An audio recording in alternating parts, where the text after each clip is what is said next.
It's 5 minutes past 4, and on the show this week we're putting the world of paedophile hunters under the microscope, and we've had some exclusive access to the men who set up the organisation Dark Justice.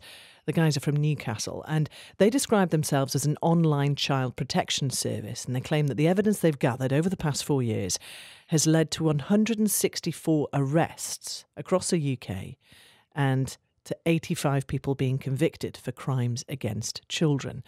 Now, the police are keen to point out that groups like theirs aren't made up of professionals or experts in safeguarding, but Dark Justice insists that High Court judgments prove what they are doing is still legal.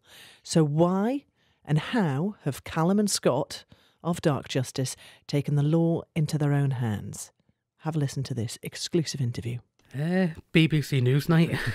It was just saying like how they were underfunded, understaffed, the computers were outdated and stuff. So we were talking, and it was actually Callum's idea to set this up, and we set up a profile. You know, we ended up catching the first person we ever caught, Roger, who committed very serious crimes towards a 12-year-old child who had armed robberies. Armed robberies and stuff like that. So, you know, we caught him, and when we heard what he did, that sort of like made us make an agreement right there and then in Newcastle Crown Court that we were never going to stop.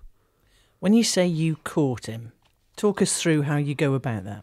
We set up the profile. When we set it up, we just let it lie there. We didn't message anyone. So I'm just going to take you back a step. So what you mean is basically you're logging into a computer and you are creating a made-up person. Yeah, girl or boy. Age-wise? Between the ages of 11 and 15. So all was underage. And then where do you put them? Just on various social media websites. We obviously don't name them, so we don't alert people. But so we made this profile, and we just let it lie there. And within the space of an hour, it had 90 messages, something like that. So you're basically going onto a chat room. You put the person there, and they're effectively saying, "Hi, I'm Anna. I'm 12, and I love you, Justin Bieber." Yeah, that's it. That's it. Actually caught a person doing that in a Justin Bieber fan group as well. That is weird that you've said that. No photo? Oh, photo, yeah. Made up photo? We have volunteers who let us use their photos. They look a lot younger than they are, but they're all over the age of like 18 and stuff. But like, you know, without them, we would be nothing. But when he said like, "Are you really 18?" he would have known by the profile when he looked at it, because the age was on there, that it was a child. As soon as she went, "No, I'm really the age that was on the profile," he turned around and went, "I would like a young girl in my bed with me right now." It just went from being a slow chat to 1,000 miles an hour with him going, "A little girl sitting on my lap is what I like. It makes me feel special," and stuff. He was really, really creepy type of bloke, like Roger, really creepy. So you've put the bait in and you've waited for everybody to come to find you. We don't have to do anything. We act naive to everything they say. We never get sexual.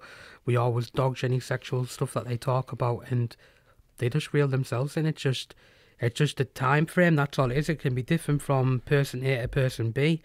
You know, our quickest one has been 30 minutes from being online to real life within 30 minutes. So it went from talking online to meeting in Newcastle City Centre within 30 minutes.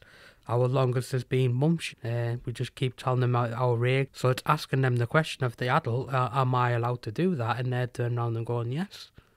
These people, you never know what their plan is. You know, we never know when we go to meet them. We've had people turn up with Stanley knives in their pockets and stuff. Let's talk about this, because it's all about the meat. Because at that point, so you've built up this pool of evidence, all of the chat room stuff that you've got online, you've got all of the texts. While we've been sitting here, your phones were going off. Are they messages? Yeah. Yeah. To your decoys? Yeah. All the time? You've got this all day? Yeah. All night? Yeah.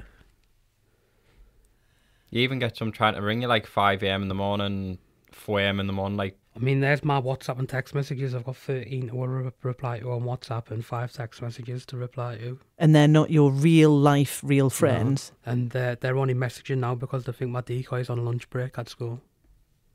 So the whole point is you've got to get to this meat, because at that point they can be accused of something and there's more evidence. And then at that point you bring a police officer in. Yeah. They'll tell us a place where they want to meet, and we'll just take control from there. Where we're going to watch from and what's the safest possible way to confront them. So if it is a really violent person, the police will be informed an hour before the meet. It might sound crazy, but we walk around our beautiful city looking for CCTV on days, you know what I mean? So we can gauge how an environment's going to be. Every meet, you'll never get two that'll be the same, unless you catch the same person twice, which we have, but... We'll get onto that in a second. Brilliant. Reaction-wise, you've had all sorts. Yeah, he got bit. I've had my thumb dislocated. I had a car door slam into me. One of the person's dad tried to run me over. Being spat on, people threatening to beat us up and stuff like that there, but it's like... And then you get the ones I've seen. I am baffled by this. Who have very little reaction at all. Yeah. Yes, they could be shell-shocked, but some of them seem very relieved to have been caught in some ways. I think it's because they've been doing it that long and they just sort of like put their hands up and say, well, you've got us banked to rights. I've been waiting for this sort of thing. Luck's got to run out, hasn't it? That's what I think it is with a lot of them, is they understand that they're taking a big chance by doing it. There's no way you can talk your way out with some of the stuff you've said. It's impossible. I mean, caught 164 people, and as of the end of today, we will have had 85 convictions. Actually, make that 86 convictions, because as we were talking on Friday, another man was sent to prison on the back of evidence that Dark Justice claimed they'd presented to the police.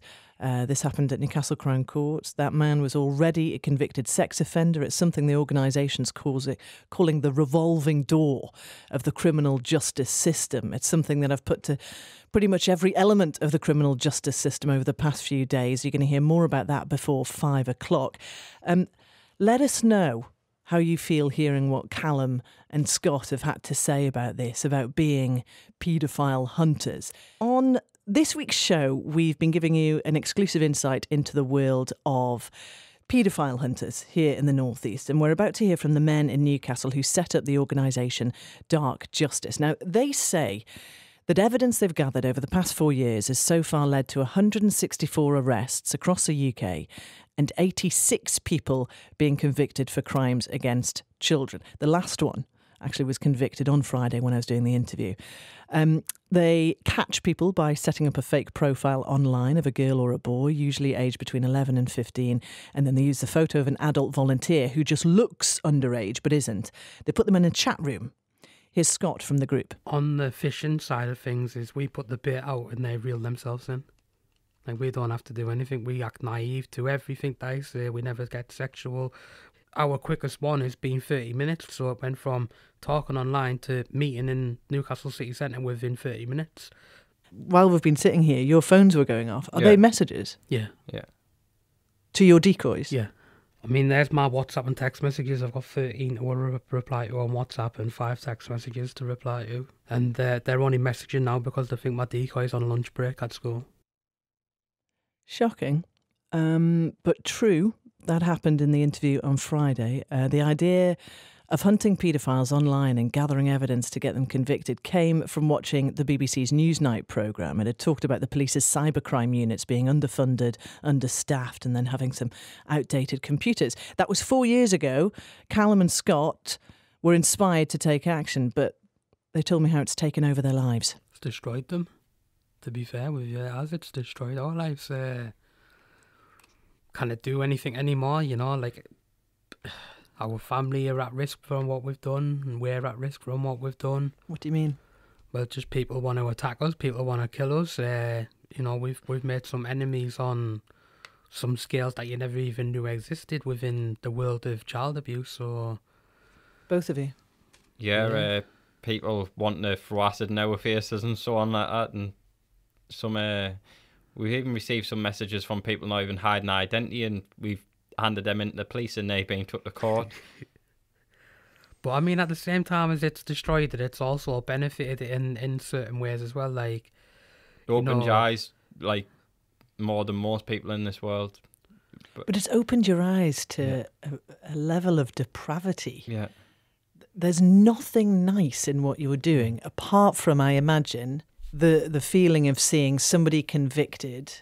What does that feel like? There's no feeling like it in the world, is there? Well, when you've gathered evidence on someone for 4 months and you finally see them in cuffs, it's sort of like you're relieved. But then you get a phone call saying, oh, they've been released under investigation, and it just starts that process again, where there was one that got locked up probably about 2 months ago, and he's back online, but he's been more clever. So does the system work? Is it broken? What would you like to see change? Well, I think anyone locked up for this sort of offending under the Sexual Offences Act is lock them up, and if the evidence is there to support it on, like it's handed to them by us, they should be remanded into custody straight away. It's a gift-wrapped package of evidence. From the justice system, it's a generic reply. We are trying our best to convict people who have committed these crimes, etc. But then with the police, they're running around like headless chickens getting the evidence together, and at the end of it, what they're getting? Someone getting a community order. You've started to notice the same names coming up, haven't you? Oh, we've caught the same person twice. Our good friends, the Guardians of the North, have caught a person 3 times. You know, he goes to jail, he gets out, they catch him. He goes to jail, he gets out, they catch him. Why do you think that can happen? There's not enough resources in place to stop the reoffending. It's just simply down to that. The police, broadly speaking, insist that they would prefer the public to speak to them directly with any information rather than go to any intermediaries, which you would be the intermediaries. And they are concerned that work that you do would be impeding some of their investigations already. See, like they always say the same thing about, it can interfere in investigations. I think it just builds the evidence. But, like, say, for example, the police are investigating Mr. Joe Bloggs, and then he starts speaking to what he believes is a 14-year-old female. Well, I'm sorry, but you've just been given exactly what you were investigating him for in the first place, so what's your problem? Like, you know, if you know it's us and you want us to step off, you know our number. Like, if anything, it just strengthens their investigation, because it's more evidence to prove that he's active outside of their own investigation. What if something you do gives suspicion that wasn't there already, that you may be a decoy? That's why we're very cautious about what we put online or what we say. So, you know, we always have this thought in our head anyway, because we don't want this person to know it's a decoy at all anyway. So we're always covering our track on that side of it. But what about people who are still suspicious of your motives and why you got into this? And there will be people who will be thinking, yeah, you felt strongly about that. You're not getting paid for it. You've got no guarantees that these people are going to go through a justice system because you've already knocked the justice system down. What are you getting out of it? I think it's our reputation, and we don't beat around the bush with what we say on radio or anything. In relation to convictions and so on, everything's passed through the police and it's done professionally and it speaks for itself.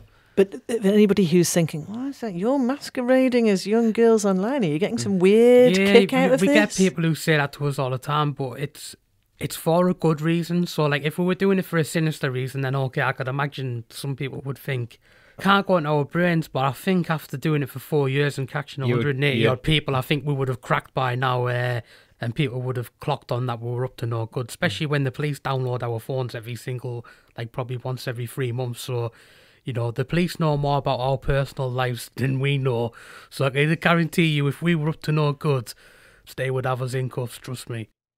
So that was Callum and Scott from the organisation Dark Justice. I've spoken to various branches of the criminal justice system about this story, and one thing that the National Police Chiefs Council told me was that, I quote, the increase in these groups is symptomatic of the increasing scale of child sexual abuse that police are now dealing with.